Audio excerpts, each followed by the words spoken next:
Well, good morning. Welcome to our first show in December.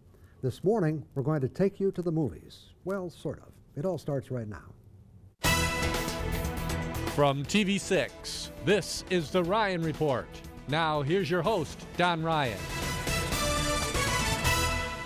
You know, at a time when many movie theaters in the country are owned by large companies like Regal, AMC, Cinemark, and Carmike, companies that literally have a combined total of more than 1,000 locations and 10,000 screens, a local company with a long history here is successfully bucking that trend with modern theaters serving Marquette, Delta, and Dickinson counties. The company is Thomas Theater Group. The person in charge of the group is Thomas Andes, the company president, and he's our guest this morning. Tom, welcome to the Ryan Report. Thank you very much for having me. It's an honor. I want to talk about the movie business today in your theaters, but first, let's talk about history, because your company has just a fascinating history. You've almost been in the movie business for a century, going back to your great-grandfather. Yep, as we sit here today, I think we'll be able to have a century party in a very short time. But in 1922, the company was founded by my great-grandfather, Martin Thomas. That's how we get the name Thomas Theater Group. Not from your first name. It's not named after me, no. But Martin started it all back in 1922. He owned a theater with Martin Brahms down in the Iron Mountain area, which he then bought out Mr. Brahms, and it became the Brahmart, which spawned into owning and managing theaters all over the UP, northern Wisconsin, over 28 theaters at one point, managing them for himself, and then Fox at the time, and then he becoming owner and having theaters all over the UP. So I'm a fourth generation business owner, but my great-grandfather, John, owned a bar in Iron Mountain. His name was Big John, and he owned a bar, and Martin worked for him when he was young. And John's parents immigrated from Cornwall, England to this area, and he worked in the mines. So I'm a fourth generation business owner in the theater industry that my great-grandfather started, but we come from 5 generations that we can trace back of business owners in the UP, so we're very proud of that. And you know, you go back so far, or your great-grandfather does, that he was actually in the silent movie era. He would have been, absolutely. Yes, yeah. As a young man, and in the 20s, they started with the silent movie era, and he was an entrepreneur. They saw things on a grand level. You know, he built a fantastic theater in Iron Mountain, right off of the train station. So what used to happen is everybody from Chicago, Milwaukee, Green Bay, and larger metropolitan areas in the 20s were coming up to Iron Mountain to ski, snowmobile, go entertaining people traveling up to the mines. Well, when you got off the stop in Iron Mountain, less than 100 yards away was the grand entrance to the Brahmart Theater, which was a 1,000-seat house of not only cinema entertainment, but live entertainment. So he had quite an operation, and he had multiple of those all over the UP at the time. You know, when you say 1,000 seat, you know, I remember back in my growing up days in Ishpeming, we had the Ishpeming Theater and the Butler Theater, but it was in the era of theaters with one screen, you know, which young people today probably aren't even familiar with. Yeah, so we use the term theater, but really what it would be like is more like a concert hall. You know, he had one big stage and one big screen with 1,000 seats back in the 20s, all the way through, I think, to the early 60s when my grandfather split it and turned it into 2. And my great-grandfather had operations like that all over the UP, Marinette, Menominee, Houghton, Laurium, and across northern Wisconsin. So he had a large operation. He was also involved in Kingsford Charcoal Company, also involved in Lakeshore. So he was a mover and a shaker, and I think of that all the time when we're making decisions and doing things, and that weighs on me on a daily basis. And he passed the business along to your grandmother, I believe. Yes, my Martin and Gracie Thomas had one child. It was my grandmother, Elizabeth Thomas. She married my grandfather, Thomas Wren, who was from Illinois, who was an Air Force pilot in World War II, and met my grandmother down in Coral Gables, Florida, where my great-grandfather and grandmother were members. That's where they got married. They moved to Iron Mountain and ran then the business for my great-grandfather until 1994 when my father took it over. Okay, so the it was your mom and dad who were the next in the line. Yeah, you know, it was a booming business in the 20s, and then, you know, in the late 70s and 80s, it started to get tired. And, you know, my grandmother and grandfather lived a very comfortable life and I don't think had the need or the desire to really grow it. So in the 90s, it reached a point where it was pretty dire. So what my father did was consolidate all the properties that we owned, sold what he could, and came up with a grand plan to build what was unheard of at the time in our area was 2 8-screen facilities 50 miles from one another, one in Quinnipiac, Michigan, just outside of Iron Mountain, Kingsford, Right. and one in Delta County in Escanaba.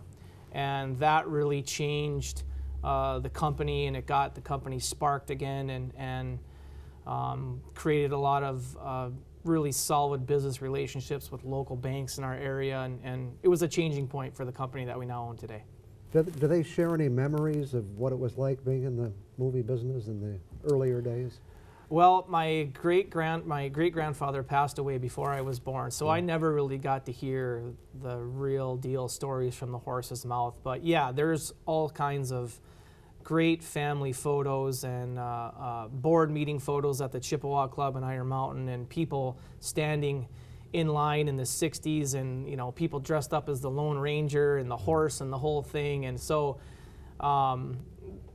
there wasn't a lot of talk about it around the dinner table, but as I've become owner, uncovered a lot of the historical documents and heard stories from, you know, past employees and people that live in our communities. I've heard the stories that way more than at the family dinner table. We'll bring the things closer to today in just a couple of minutes. Back with more on the Ryan Report after we take this break.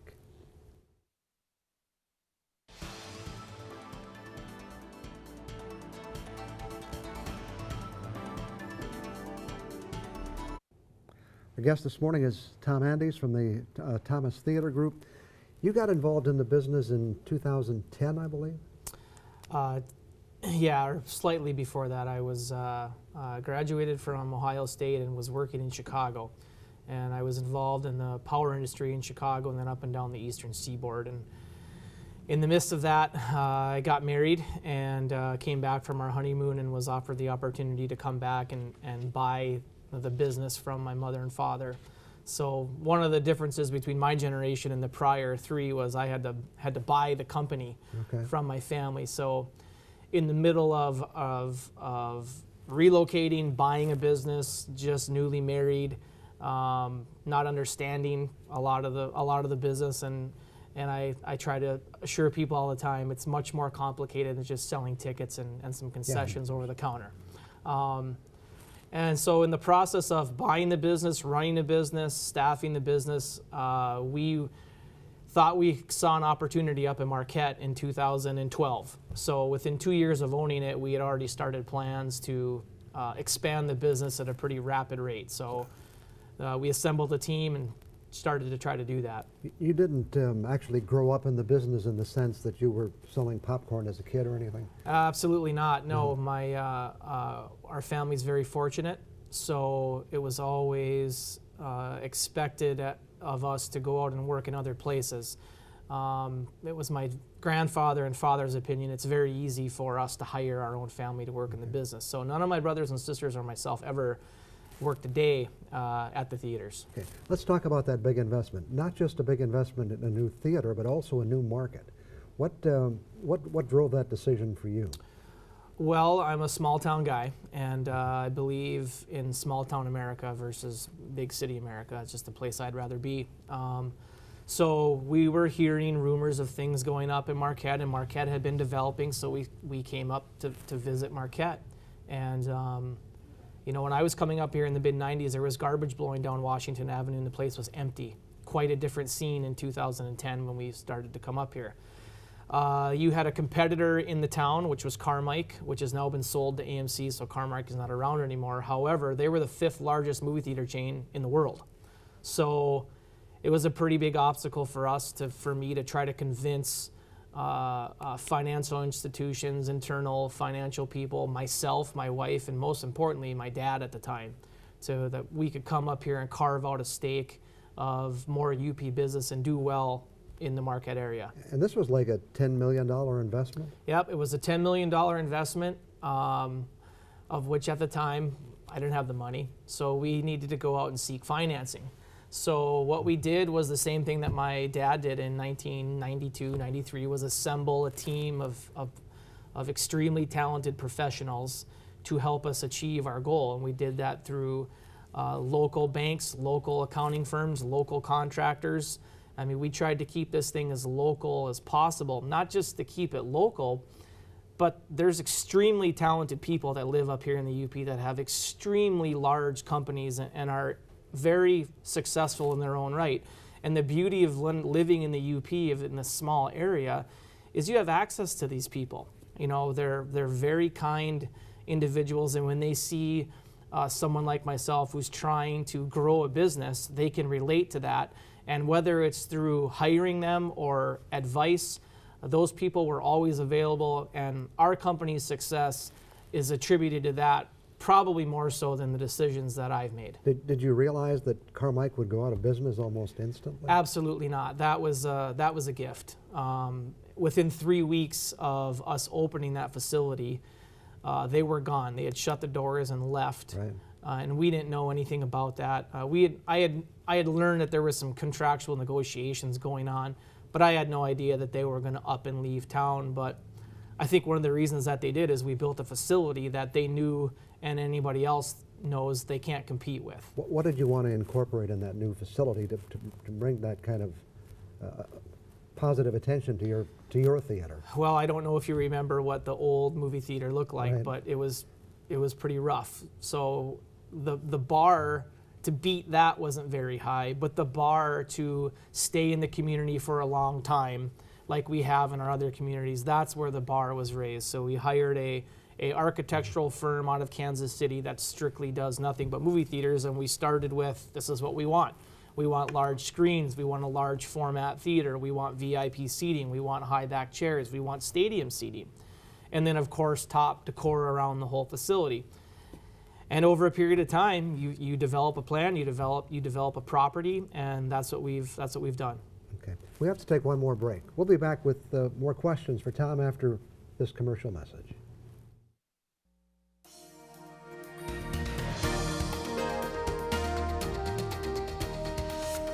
Our conversation this morning is with Tom Andes, president of the Thomas Theater Group. Tom, you mentioned the Marquette Theater. You have the Quinnipiac and Escanaba theaters. Are you doing some changes there as well? Yes, thank you for asking. We just completed a full renovation of our location in Quinnipiac, all 26,000 square feet, including a new corporate office, which we're very excited about. We've done a lot of actually decreased the number of seats. So we talked about a 1,000-seat house. We used to have a 1,000-seat house. Now I think there's only 637 seats, and what we're doing and what the industry trends are is more luxury items for the customer. So that's what we've done, is we've put in about 180, 190 new VIP seats in all 8 auditoriums. So that's been well responded by the public, and we have plans in the future to do the same at our Escanaba location. And then once we've kind of secured our 3 main branches here in the UP, we're looking at an expansive plan to grow the company into the future. Okay. You know, you're in a broad sense in the entertainment business like we are, and it's changing rapidly. You know, the television industry has changed. I'm sure the movie industry is changing as well. Does that concern you, or does that excite you? Or we're actually quite excited about it. I mean, if you read the press, everyone's talking about how the movies are dead, the movies are going away. I've had people tell me that I don't know why you're getting into the movie business. The movies won't even be here in 20 years. A $50 billion industry is not going away anytime soon. no. The technology in our industry is changing at a rapid pace. And part of the big expansion of what we've done is upgrading all of our screens to digital, which is very expensive. And the digital technology is not as reliable as the mechanical technology. It's like a car. 1950s truck is easier to work on than a brand new 2017 truck that comes out the assembly line because of all the digital technology that's in the vehicles. It's the same in our industry. I find it interesting that the media's kind of gotten off of the cinema industry and the doom and gloom of our industry and kind of turned its way over to TV, specifically cable, with cable cutters and all this other thing. So we're poised in a good position, I think, in the future. I am not a movie maker. I'm not a film guy. What I provide is a venue for somebody to provide a good environment to watch and enjoy a Hollywood-made movie, and that's what we do. So, does your side of the industry get any input into the other side as far as concerns you have? Oh yeah, we go to an annual conference where we sit down with the studio executives and discuss what's going on in the industry, what's coming up in the future. And there's always concerns. There were concerns back in the 50s and 60s. There are concerns now, but the venue of what we have is what the customer wants, which is a nice place to come and relax and enjoy a film in a well-lit, well-decored, well-comfortable, well-suited environment to watch a film. And I think you're involved with some distributors group as well. Is there an organization that... I sit on the board of directors for the NATO, which stands for North American Theater Organization, for the Upper Peninsula of Michigan and Wisconsin. Okay. So that is an avenue that we have direct communication with other organizations across the U.S. as well as the film industry and the studios itself. I can remember the days, at least in Marquette County, where a first-run movie wouldn't come out for months after it came out. Thank goodness that's changed. I remember the day when we would get movies, and if it was a good movie, it would be in the theaters locally here all summer. Now we're lucky if we get to keep them for 2 weeks, and that's a big change in the industry. Is, you know, in the 80s and 70s and 60s, there was barely any content coming out. Nowadays, there's so much movies being filmed and so many different avenues of how they're filmed that these distributors have to find places for the films to go. So whether the big first-run films always go to the movies across the country, that's the big revenue maker. Then there's a second tier of other cinemas and other avenues like live streaming, TV, podcasts, all kinds of avenues for these movies to come out. That's another big technology difference that we didn't have. We didn't have that 10 years ago, 5 years ago. And there are kind of key times during the year too, aren't there, when these movies come out? Yeah, well, we like now. So we like just before Thanksgiving, and then halfway through January is our big kind of holiday Christmas push, and then in the summertime. The reason for that is the studios want to produce their big movies and put them out in these two time frames of the year. However, we've seen in the past where a good film will perform well no matter what time of year it's released. It's hard to beat a good kids animated movie. We love animated movies. We have Trolls out right now and Moana. They're doing very well. We get a lot of great feedback from families and kids, and we have, of course, have the new Star Wars film called Rogue One. Tickets just went on sale yesterday across the country, and that film comes out December 16th, and that'll be a very good film for us and the rest of the film industry. I've got a lot more questions, but no time for them. Thanks very much for coming in this morning. It's a fascinating story of being in the movie business today. Well, thank you very much for having me. It's an honor. Anytime you invite me back, I'm more than happy to come. Okay. We'll be back with more on the Ryan Report after we take this break.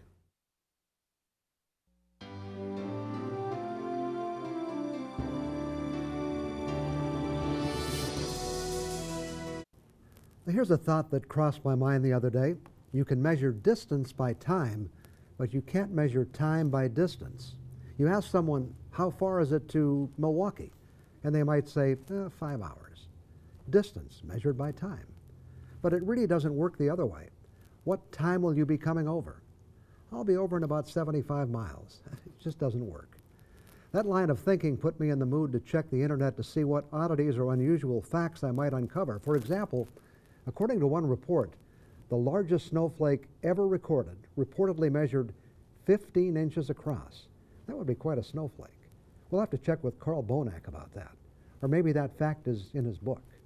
Before continuing, I should tell you, I haven't independently verified any of the facts I want to share with you. But you know what they say, if it's on the internet, it must be true. In any case, here are a few others you might want to consider. You burn more calories sleeping than you do watching television. I'm not sure that speaks well for me and the business I'm in. Maybe I should suggest exercise while you're watching. Or how about this? A single cloud can weigh more than 1 million pounds. Or this, the average person walks the equivalent of 3 times around the world in a lifetime. Ah, but who is this average person? Here's one you may want to investigate for yourself. You can't snore and dream at the same time. And I'm not sure how you would check this one out, but they say it's physically impossible for pigs to look up into the sky.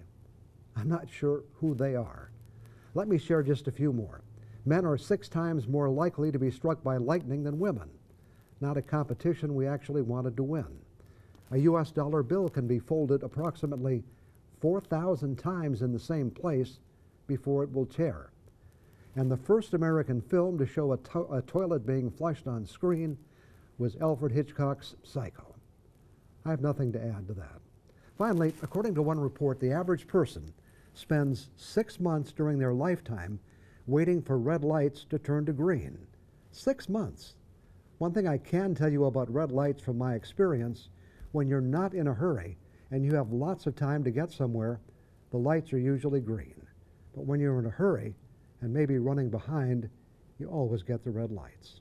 I don't know why that happens, but it does.